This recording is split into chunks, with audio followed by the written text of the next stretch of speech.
walk out secara bersama-sama.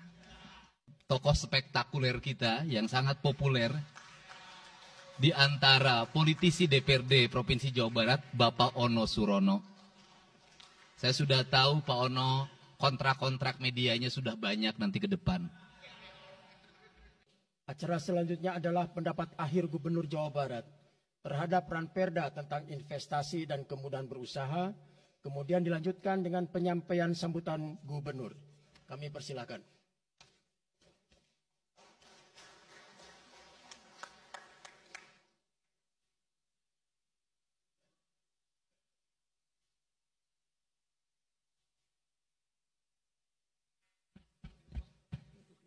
Assalamualaikum warahmatullahi wabarakatuh. Sampurasun. Yang saya hormati Ketua DPRD Provinsi Jawa Barat yang mulia Bapak Buki Wibawa, para wakil ketua Bapak Iwan Suryawan, ini tokoh politisi yang begitu kalem saat ada interupsi. Bapak M.Ki Iswara, ini politisi yang tampan selamanya tapi tidak pernah nakal. Dan tokoh spektakuler kita yang sangat populer di antara politisi DPRD Provinsi Jawa Barat, Bapak Ono Surono. Saya sudah tahu Pak Ono, kontrak-kontrak medianya sudah banyak nanti ke depan. Kemudian juga Bapak ini sebentar lagi akan berangkat haji, Bapak Kiai Haji Acep Jamaluddin. Terima kasih. Seluruh anggota DPRD Provinsi Jawa Barat, para ketua fraksi, para ketua komisi, dan saya mengucapkan terima kasih atas berbagai otokritik yang dilakukan, baik secara langsung maupun lewat media, baik media massa maupun media elektronik. Dan itu menunjukkan bahwa di Provinsi Jawa Barat ada terjadi dinamika politik yang luar biasa. Semua orang memiliki concern pada hal yang menjadi tujuan kita, mewujudkan Jawa Barat istimewa dengan berbagai cara. Tugas DPR adalah bicara, itulah tugas DPR. Jadi kalau tidak bicara, mungkin DPRD dianggap tidak ada. Saya ucapkan terima kasih atas otokritiknya. Sekretaris Daerah Provinsi Jawa Barat, kemudian yang mewakili Pangdam 3 Siliwangi, yang mewakili Kapolda Jabar, yang mewakili Kejaksaan Tinggi Jawa Barat, dan khusus untuk Kejaksaan Tinggi Jawa Barat, saya sampaikan ucapan terima kasih, rasa hormat yang tinggi kepada Kejaksaan Agung Republik Indonesia atas tindakannya melakukan penahanan dan mentersangkakan Direktur Utama PT Sritek dan salah satu mantan pejabat BJB yang sudah resign atas kasus dugaan penyimpangan kredit, yaitu menyampaikan kredit ke Bank Jabar, mudah-mudahan tidak salah, kalau salah dikoreksi, sekitar 600 miliar rupiah tanpa agunan yang memadai. Dan ini langkah taktis, dan pemerintah Provinsi Jawa Barat melalui RUPS-nya sudah melakukan koreksi dan perubahan secara total sehingga peristiwa ini tidak akan mempengaruhi kinerja BJB. Saya ucapkan terima kasih. Dan semoga peristiwa ini tidak terjadi lagi di masa yang akan datang. Kemudian yang hormati para staf ahli, para asisten, para kepala perangkat daerah Provinsi Jawa Barat. Yang pertama, forum ini adalah forum kebahagiaan. Ada yang berbahagia hari ini, yaitu seluruh warga Jawa Barat, di mana kita bisa menyelesaikan dua agenda, yaitu agenda pengesahan Raperda tentang investasi dan agenda tentang pengesahan hasil dari LKPJ. Seluruh rakyat Jawa Barat bergembira karena rencana kita dalam melaksanakan pembangunan akan berjalan dengan cepat. Tetapi barangkali para media sangat kecewa. Karena hari ini tidak kejutan-kejutan lagi sehingga viewernya mungkin agak menurun hari ini. Tetapi kita harus berkorban demi kepentingan rakyat Jawa Barat. Kita kesampingkan viewer, kita kesampingkan komen, kita utamakan kepentingan rakyat Jawa Barat. Sebenarnya konsep pidatonya sudah ada, tetapi saya mencoba menyatukannya. Yang pertama adalah bahwa kita bicara tadi tentang berbagai rekomendasi Dan rekomendasi itu juga termasuk di dalamnya disahkannya Raperda tentang investasi yang sebentar lagi menjadi perda. Apa sih yang menjadi rekomendasi? Rekomendasi pertama adalah angka kemiskinan yang masih tinggi di Jawa Barat. Tetapi saya usul pada Pak Ketua, ke depan kalau LKPJ sebaiknya para bupati wali kota diundang di seluruh Jawa Barat. Karena Jawa Barat itu pertanggungjawabannya bukan di OPD Jawa Barat.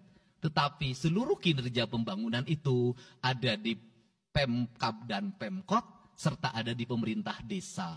Jawa Barat tidak memiliki rakyat yang terkelola secara langsung karena seluruh pengelolaannya ada di pemerintah kabupaten kota dan pemerintahan desa. Dan saya mohon nanti dipaparkan kemiskinan yang paling tinggi dalam perspektif BPS, dalam perspektif LKPJ dan analisisnya itu di kabupaten mana, bila perlu sampai di desa mana. Kemudian angka investasi tertinggi di kabupaten mana, angka investasi terendah di kabupaten mana, infrastruktur yang berproblem di kabupaten di mana, sehingga semuanya terpetakan dengan baik, sehingga nanti kita bisa mengorkestrasi antara pembangunan Provinsi Jawa Barat, pembangunan kabupaten kota, dan pembangunan desa secara bersama-sama dan berkeadilan. Kemudian yang kedua, bahwa investasi ini menjadi aspek yang utama dalam kinerja pembangunan Provinsi Jawa Barat hari ini. Kenapa? Karena satu, angka kemiskinan kita masih tinggi. Kemudian angka kemiskinan yang tinggi di Indonesia sebenarnya juga dipengaruhi oleh jumlah penduduk yang tinggi. Sehingga persentase kecil menurut Jawa Barat, tetapi menurut nasional menjadi besar. Keberhasilan Indonesia sangat tergantung terhadap kinerja pemerintah Provinsi Jawa Barat, pemerintah kabupaten kota, dan pemerintahan desa. Yang kedua adalah pendidikan. Yang ketiga adalah infrastruktur. Yang keempat, kesehatan. Yang kelima, pengendalian penduduk. Yang keenam adalah pengendalian lingkungan. Kemudian yang ketujuh adalah belanja pemerintah yang masih besar. Belanja tidak langsungnya, yaitu belanja untuk kepentingan pegawai. Yang kedelapan adalah pengelolaan aset. Seluruh rangkaian yang menjadi rekomendasi ini adalah tugas kami untuk meneruskan rekomendasinya. Tetapi yakinlah bahwa apa yang kami lakukan selama ini, langkah-langkah yang seringkali kontroversi, langkah-langkah yang seringkali dianggap one man show, langkah-langkah yang seringkali dianggap terlalu sendiri dan terlalu konten, sesungguhnya adalah langkah-langkah menyelesaikan ini semua. Saya memberikan contoh. Kalau saya melakukan operasi terhadap penutupan galian C, penutupan areal-areal pelanggaran terhadap lingkungan, kalau saya mengkoordinasikan terlebih dahulu dengan jajaran saya, bisa jadi operasi saya gagal. Kenapa? Karena begitu rapat, besoknya penambangnya sudah tahu apa yang akan kami lakukan. Sehingga kejutan-kejutan itu dilakukan untuk memberikan efek kejut. Dari efek kejut itu melahirkan viral. Dari viral itu melahirkan atensi yang pada akhirnya hari ini Jawa Barat seluruh penambangan liar bisa diselesaikan secara hukum dan Kapolda memberi atensi yang sangat tinggi. Hari ini Jaksa Agung memberikan perintah kepada Kejaksaan Tinggi untuk melakukan proses pidana bagi siapapun yang melakukan pelanggaran lingkungan dan memberikan kerugian bagi kepentingan masyarakat. Yang kedua, saya sampaikan juga mengenai bagaimana melakukan penanganan terhadap berbagai problem lingkungan yang terjadi. Nilai tukar petani yang menurun, kemudian musibah bencana alam yang tidak berhenti. Perlu kami sampaikan bahwa Gubernur Jawa Barat sudah mengeluarkan peraturan gubernur yang melarang alih fungsi lahan, yaitu larangan alih fungsi hutan, larangan alih fungsi areal perkebunan, larangan alih fungsi sumber-sumber pengairan, larangan air fungsi dari airan sungai, dan larangan alih fungsi pesawahan. Yang itu harus segera ditindaklanjuti oleh kabupaten kota dengan melakukan evaluasi tata ruang secara menyeluruh. Karena inilah jalan yang terbaik apabila kita ingin melakukan perubahan lingkungan di Jawa Barat. Kemudian, masih bicara kemiskinan hubungannya dengan pendidikan. Saya sampaikan bahwa problem kita saat ini, saat pemerintah menggratiskan sekolah sampai SMA, swasta masih bayar. Maka Gratis itu tidak punya makna. Saya tadi di jalan itu bertemu dengan orangnya menangis di depan saya karena seragamnya tidak bisa terbayar. Saya katakan harga seragam berapa? 1,5 juta. Saya balik, jajan anak ibu berapa? Sehari 20.000. Apa sih yang terjadi? Yang harus diperbaiki bukan hanya pemerintah, tetapi juga masyarakat harus diperbaiki. Apa yang harus diperbaiki? Ke sekolahnya harus selalu gratis, tapi biaya konsumsi anaknya selalu diikuti. Apa artinya gratis? Kalau bekal ke sekolah 50.000 per hari. Negara mengeluarkan biaya, tapi orang tua mengeluarkan biaya. Maka kami sudah mengeluarkan surat edaran. Yang surat edaran itu sesungguhnya sebagai upaya sistematik dan menyeluruh sampai tingkat pendidikan dasar, walaupun itu bukan kewenangan gubernur. Tetapi dari sisi surat edaran gubernur bisa dijadikan landasan bagi para bupati dan wali kota membuat surat edaran yang sama. Apa sesungguhnya yang menjadi alam pikiran saya? Alam pikiran saya, kemiskinan terjadi bukan hanya pada persoalan menurunnya pendapatan, tetapi kemiskinan terjadi yang paling besar adalah karena meningkatnya biaya hidup. Biaya hidup yang tinggi misalnya di sekolah, biaya studi tour, biaya perpisahan, biaya outing kelas, dan berbagai biaya wisudaan, itu adalah biaya yang tinggi dalam pendidikan. Untuk itu, apa yang dilakukan oleh orang tua ketika membelanjakan untuk kepentingan itu? Mereka pinjam bank emok, mereka pinjam bank keliling, mereka pinjam bank pinjol, mereka pinjam NBK, dan mereka pinjam bank Pancasila. Menghentikan ini sesungguhnya, saya lagi menghentikan mereka tradisi meminjam uang dalam keadaan terdesak pada para rentenir. Dan ini strategi untuk menurunkan kemiskinan. Kemudian yang berikutnya adalah perhatian ketika rakyat sakit. Maka pemerintah harus cepat hadir menangani. Kenapa? Karena orang bisa jatuh miskin ke dalam jurang yang lebih dalam. Manakala dia sakit tidak ada yang mengobati. BPJS-nya tidak mampu mengcover. Biaya untuk ngontrak selama dirawat di Hasan Sadikin tidak punya. Biaya untuk makan untuk keseharian tidak ada. Sedangkan tulang punggungnya berhenti karena sakit. Ini juga menyebabkan kemiskinan. Kemudian yang berikutnya, kemiskinan terjadi karena rusaknya sumber daya alam. Air yang hilang, sumber penghidupan yang hilang, sumber energi yang hilang, sumber protein yang hilang, sumber kalori yang hilang di lingkungan berupa kerusakan lingkungan. Itu akan melahirkan kemiskinan. Maka alam yang tertata sesungguhnya adalah bagian dari upaya untuk menjaga kemiskinan. Kemudian yang berikutnya adalah belanja infrastruktur yang harus meningkat. Dan itu dibelanja sekarang kita sudah melihat. Itu adalah bagian dari menyelesaikan problem kemiskinan. Konektivitas infrastruktur sangat penting dalam menumbuhkan ekonomi. Tetapi di balik itu kebudayaan rakyat tidak boleh berubah. Kenapa? Infrastruktur baik bisa jadi tanahnya dijual karena mahal. Pada akhirnya menjadi miskin kembali. Infrastruktur harus seiring dan sejalan dengan kerangka berpikir publik yang mengerti akan hak atas tanah. Kemudian yang berikutnya adalah pengendalian penduduk. Booming penduduk di Jawa Barat relatif besar.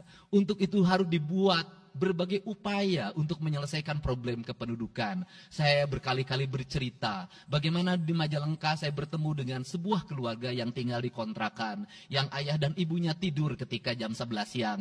Dan anak-anaknya berjualan di alun-alun. Jumlah anaknya 11. Dan ketika saya berkunjung ke tempat kontrakannya sudah hamil lagi yang ke-12. Ini problem. Dan itu saya kemudian di Cirebon, saya berkunjung pada sebuah rumah yang listriknya baru dinyalakan lewat program Provinsi Jawa Barat. Rumahnya itu ternyata anaknya sudah 4. Padahal dia baru saja menyelesaikan rumah dari pinjaman senilai 25 juta. Dan itu pun belum selesai dan rumahnya 1 kamar. Ketika keluar dari rumah itu saya bertemu dengan seorang bapak yang meminta kepada saya untuk ber-KB. Anaknya sudah 7. Dia tak mau lagi untuk anak yang ke-8. Saya katakan bahwa jumlah anak sangat identik dengan problem kemiskinan. Betul, kemiskinan tidak akan bisa diselesaikan dengan hanya mengatur kelahiran, tetapi setidaknya pengaturan kelahiran adalah bagian dari untuk menekan angka kemiskinan. Dan yang terakhir adalah dari seluruh rangkaian ini adalah belanja pemerintah harus menjadi stimulus sebagai kepentingan masyarakat.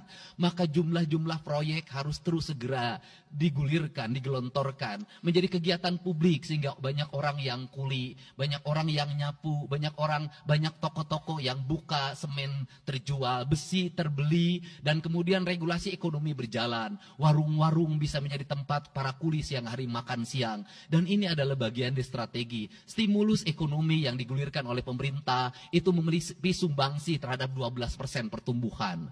Dan yang terakhir adalah investasi. Investasi itu modalnya ada 3. Yang pertama adalah konektivitas infrastruktur, ketersediaan jaringan air bersih.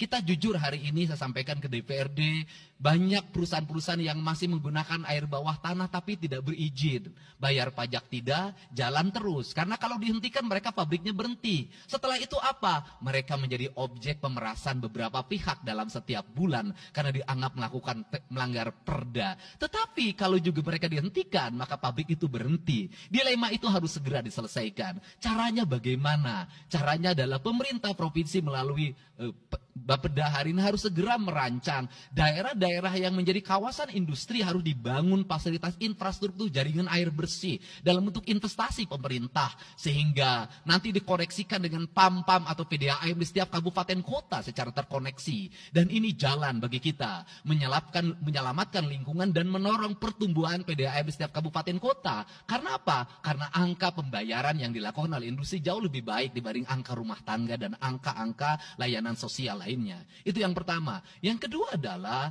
tumbuhnya iklim investasi di mana masyarakat merasa nyaman. Investor merasa nyaman ketika perizinannya cepat. Saya memberitahukan ya bahwa di Indramayu ada pabrik sepatu yang selama 2 tahun tidak mau buka hanya karena perizinan lingkungan hidupnya belum kelar. Saya ngambil langkah pasang badan, lakukan pembangunan karena itu menyerap 8.000 tenaga kerja. Kemudian di Cirebon juga seperti itu. Banyak perizinan yang menggantung bertahun-tahun. Hari ini saya janjikan dalam 1 bulan ini seluruh perizinan di Jawa Barat tuntas dan selesai.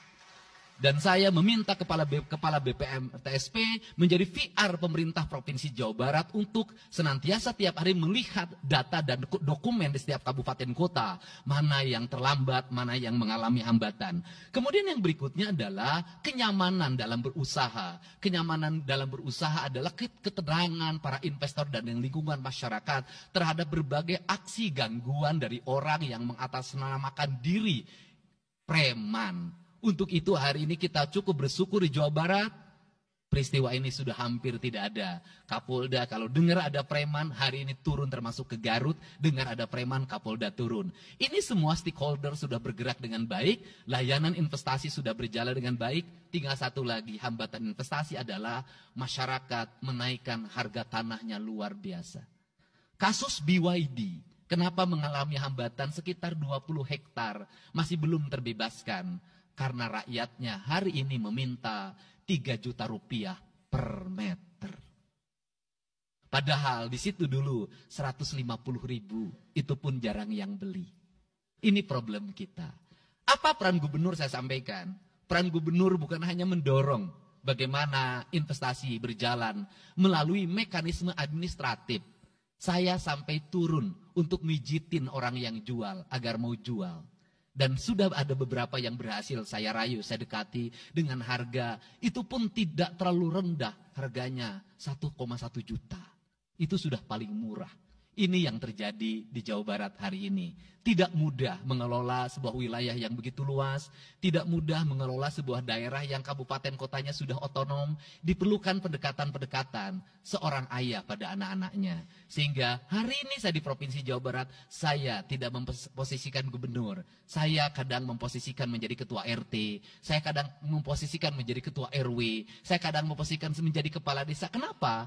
Karena warga ini perlu disentuh dengan pendekatan pendekatan emosional yang kebapaan, bukan pendekatan struktural. Untuk itu saya yakin bahwa forum ini adalah forum kebahagiaan bagi kita semua. Kita sudah bisa menyelesaikan 2 agenda besar. Semoga ini menjadi kado terindah bagi masyarakat Jawa Barat.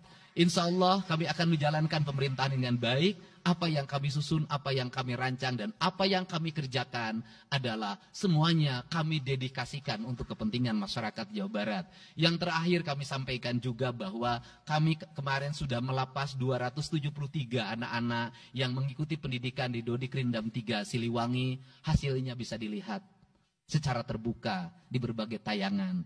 Air mata tidak akan bisa membohongi kejujuran rakyat dan anak-anak itu. Dan saya sampaikan, hari ini ada 13 orang anak yang tinggal di rumah dinas gubernur. Pada saat yang lain orang tuanya datang menjemputnya, dia menangis. Tak ada satupun orang tuanya yang datang. Seorang menjadi anak yang terbuang. Dan akhirnya saya memutuskan mereka untuk sekolah di Bandung dan tinggal bersama Gubernur Jawa Barat. Ini cara kita menyelesaikan. Saya ucapkan terima kasih pada semuanya, semoga kebahagiaan menyertai kita semua. Dan saya yakin setelah kegiatan ini, kita akan walk out secara bersama-sama. Wallahu muwaffiq ila aqwamit thoriq. Assalamualaikum warahmatullahi wabarakatuh. Sampurasun. Sekali merdeka tetap walk out secara bersama-sama.